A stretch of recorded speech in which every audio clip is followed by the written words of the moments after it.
ولسمشر غني د احمدزی قوم د ملاتړ په غونډه کې څه وویل. ګرانو لیدونکو السلام علیکم.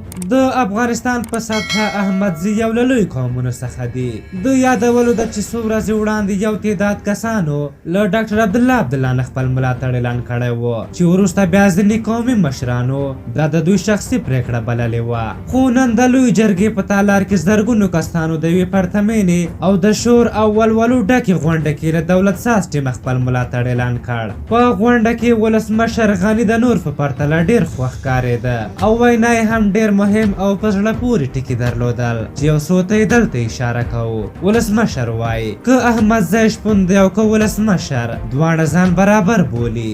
موږ ځان نه له چا نه لوړ ګڼو او نه ټیټ. همدا افغانیت او اسلامیت دی. نن افغانستان خپل خاوند لري. نن افغانستان واک لري او واک اسلامي جمهوریت سره دی. نن افغانستان خپل عزت لري. یوه جلسه کې عمران خان راته وویل چې زه بخښنه غواړم چې د موقت حکومت یادونه مې کړې وه. د موقت حکومت ارزو به ګور ته یوسي. دا خاوره نظام لري. هغه د غونډې ګډونوالو ته وویل نن به د احمد ابا روح ستاسو په اتفاق خوښ وي.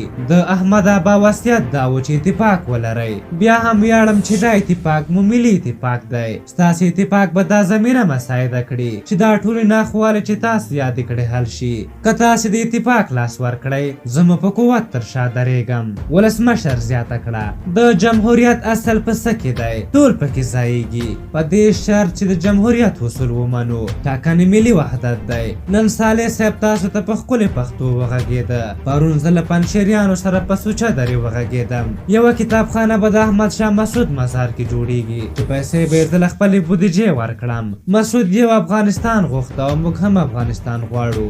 غني وایي ټاکنې دا دي چې ولس ته وایي چې دا غوښتنې دې په ځای کوم. راسره حساب وکړه حساب درکوو. ولسمشر زیاتوي که څوک وایي چې میلیوني خلک لري کسان دې راوباسي یو سټیډیوم نشي ډکولی بیا وایي د ټاکنو پایلې نه منو. اشرف غني زیاتوي زه به ولسوالۍ په ولسوالۍ در سره کار وکړم. هرې ولسوالۍ سره چې نه یم غږېدلی له انتخاباتو وروسته به هرې ولسوالۍ سره وغږېږم.